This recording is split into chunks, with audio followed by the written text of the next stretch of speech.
नमस्कार दोस्तों, आज हम बात करेंगे कि सीवर के पानी में जो वेस्ट वाटर होता है उसमें कोरोना का वायरस कहां से आया है। जैसा कि आपको मालूम है कि करीबन पूरी दुनिया में 50 लाख लोगों को कोरोना वायरस की बीमारी लगी है, उसमें से 20 लाख लोग ठीक होकर घर चले गए। चाहे किसी के अंदर एक्टिव डिजीज है या फिर जो ठीक होकर घर भी चले गए हैं, तो उनके शरीर में से मल या मूत्र के द्वार से कोरोना का वायरस जीवित निकलता है और वो सीवर में मिल जाता है। अब बहुत सारे कंट्री हैं जैसे कि Netherland, China, USA, Australia, Israel, इन सभी देशों में जब स्टडी हुई कि कोरोना वायरस की मौजूदगी जो सीवर के पानी में पाई जाती है, चाहे वह जीवित अवस्था में रहता है या फिर इसके जो जेनेटिक मटेरियल के जो पार्ट्स पाए जाते हैं या फिर इसकी बॉडी के टुकड़े मिलते हैं, तो उसका हमारी मानव जाति को क्या फायदा होगा, क्या नुकसान होगा, इस बारे में आपको इस वीडियो में विस्तार से बताऊंगा। साथ ही साथ मैं आपसे रिक्वेस्ट करता हूं कि अगर ये जानकारी आपको पसंद आए तो इस चैनल को सब्सक्राइब कीजिए, ये जानकारी दूसरे जो आपके मित्र हैं, परिजन हैं, उनके साथ शेयर कीजिए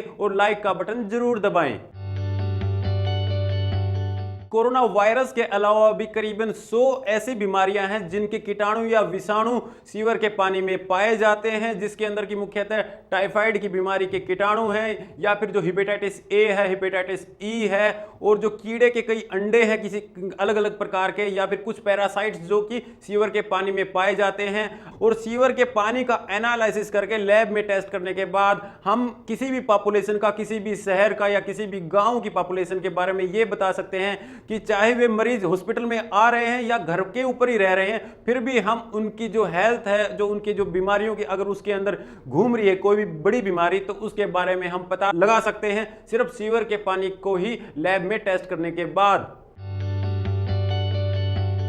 अगर हम कोई भी वैक्सीन ट्रायल करते हैं या फिर कोई भी नई दवा ट्रायल करते हैं किसी पॉपुलेशन में, और उससे पहले और उसके बाद में सीवर के पानी में कोरोना वायरस की कितनी मात्रा पाई गई है, तो इससे हम इसके इलाज की जो तुलना है, इसके इलाज की जो समीक्षा है वो भी, और उसकी दवा या फिर वैक्सीन की कारगरता भी सीवर के पानी में कोरोना वायरस का जो जीवित अवस्था में मिल रहा है या मृत अवस्था में मिल रहा है या उसके सेगमेंट मिल रहे हैं या फिर उसकी संख्या कम होकर आ रही है, तो इसकी समीक्षा भी हम सीवर के पानी में मिलने वाले कोरोना वायरस की तुलना करके कर सकते हैं।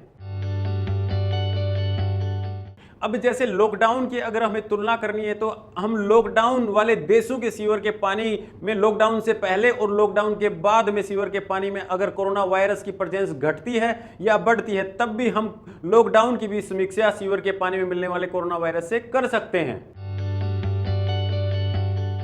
अगर हम अलग अलग देशों के सीवर के पानी में कोरोना वायरस की प्रेजेंस की तुलना करेंगे, तो हमें यह पता लगेगा कि किस देश की पॉपुलेशन में कोरोना वायरस तो ज़्यादा है लेकिन वहां पर हॉस्पिटल्स के एडमिशन ना के बराबर हुए हैं, या किसी देश में मृत्यु दर ज़्यादा है। फिर भी कोरोना वायरस की अगर तुलना करेंगे तो हम इस बात का अंदाज़ा लगा सकेंगे कि जैसे इंडिया है या फिर जैसे यूएसए है, तो इंडिया में अगर कोरोना वायरस की प्रेजेंस सीवर के पानी में अगर ज़्यादा मिलती है, तो हमें यह पता लग जाएगा कि यहाँ पे बीमारी तो आई है लेकिन उसके इतने सिम्टम्स नहीं आए, उसके इतने लक्षण नहीं आए कि हमारे जो लोगों को हॉस्पिटल में जाके भर्ती होना पड़े।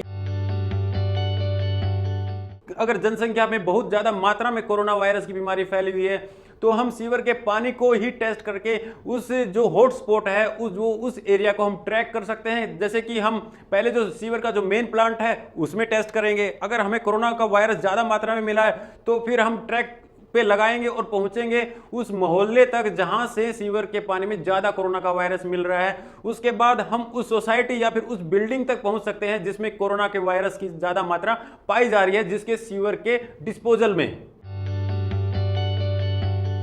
सीवर के पानी में हम कोरोना वायरस की संख्या को देख के ये अनुमान लगा सकते हैं कि किसी भी शहर में या किसी भी जनसंख्या में ये कोरोना का वायरस कितनी ज़्यादा मात्रा में बढ़ोतरी हुई है, किसी भी सीजन के हिसाब से या फिर जो साल के कौन से महीने में, या फिर अगर बारिश के मौसम में अगर ये ज़्यादा मात्रा में मिल रहा है या फिर सर्दियों के मौसम में ये ज़्यादा मात्रा में मिल रहा है, तो इस हिसाब से हम अनुमान लगा सकते हैं कि कोरोना की वायरस की जो बीमारी है वो किस मौसम में या किस महीने में सबसे ज़्यादा लोगों में लग रही है या फिर लग चुकी है। इसी पानी की लैब टेस्टिंग करके हम ये पता लगा सकते हैं कि किसी भी पॉपुलेशन में एसिम्प्टोमेटिक कैरियर कितने घूम रहे हैं या फिर वे मरीज कितने घूम रहे हैं जिनको हॉस्पिटल की जरूरत ही नहीं पड़ी, या फिर हम कोरोना वायरस से जो ज़्यादा संक्रमित जो पॉपुलेशन है उसके बारे में भी अंदाजा इसी टेस्टिंग से लगा सकते हैं। जैसे किसी पॉपुलेशन में ज्यादा बीमारी आ गई है और वो पॉपुलेशन हॉस्पिटल्स में कब पहुंची, क्या हॉस्पिटल में पहुंचने से कितने दिन पहले कोरोना का वायरस ज्यादा मात्रा में सीवर में आना शुरू हो गया था। इसका मतलब यह है कि कोरोना के जो मरीज है कितने दिनों तक घर में रहे बजाय कि हॉस्पिटल में पहुंचने के। दुनिया के किस हिस्से में और जो इंसानों की कौन सी रेस, जैसे कि कोकेशियन है, एशियंस हैं, आर्यंस हैं या फिर जो मंगोलॉइड्स हैं, किस रेस में ये कोरोना का वायरस ज्यादा मात्रा में फैला हुआ है, एक कम खर्चे से हम ये अंदाजा आसानी से सीवर में मिलने वाले कोरोना वायरस से लगा सकते हैं। अब सीवर के पानी से इंसानों में ये बीमारी ना लगे, इसके लिए आपको सावधानियां बरतनी होंगी। पहली बात तो ये होगा कि सीवर के ट्रीटमेंट प्लांट के साथ ही अगर ड्रिंकिंग वाटर अगर प्लांट लगा हुआ है तो उस पानी की प्रोसेसिंग अच्छे से करनी है, चाहे वो फिल्टर से कर रहे हो, चाहे अल्ट्रावायलेट रेज से, या फिर क्लोरिनेशन प्रॉपर मात्रा में करना होगा। साथ ही साथ अगली सावधानी उन लोगों को रखनी है जो सीवर ट्रीटमेंट प्लांट में काम करते हैं या फिर जो ब्लॉकेज होती है, कभी कभी सीवर के पानी की जो ब्लॉकेज उनके पाइपों में हो जाती है, तो उसमें जो लोग उतर के जो काम करते हैं उसकी ब्लॉकेज को हटाने के लिए, तो उनको या तो पीपी किट चाहिए होगा या फिर उनको अच्छे से ग्लव्स पहना के, चेहरे पे मास्क लगा के, और उनको ये सावधानी रखनी पड़ेगी कि वे अपनी जो सीवर का जो पानी से टच करेंगे हाथ से, तो उस हाथ को नाक मुंह के आसपास, बॉडी के आसपास ना लेके जाएं। अब अगली सावधानी उन किसानों को रखनी होगी जो कि फल व सब्जियों में सीवर के पानी को इस्तेमाल करते हैं। अगर सीवर के पानी का कोई फव्वारा चल रहा है तो उसके आसपास ना जाएं। अगर सीवर का पानी आपके शरीर में लग गया है तो आप तुरंत साबुन के पानी से स्नान आपको करना होगा।